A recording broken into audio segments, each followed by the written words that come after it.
مركز طبعا موجود، ولكن اسكويرو الجوير فيكتور فالديز وتورام وسابيولا الخمسه المسموح تسجيلهم. هنا ليو ميسي يتقدم ويتخلص من الاثنين، يقود هجوم لبرشلونه، ما طالت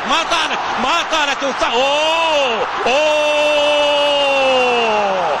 يا سلام يا سلام يا سلام يا ميسي، يا سلام يا ميسي، يا سلام. انطلاقة صاروخية تأتي من ليو ميسي وتعجب الجميع، الرجال والسيدات والكل.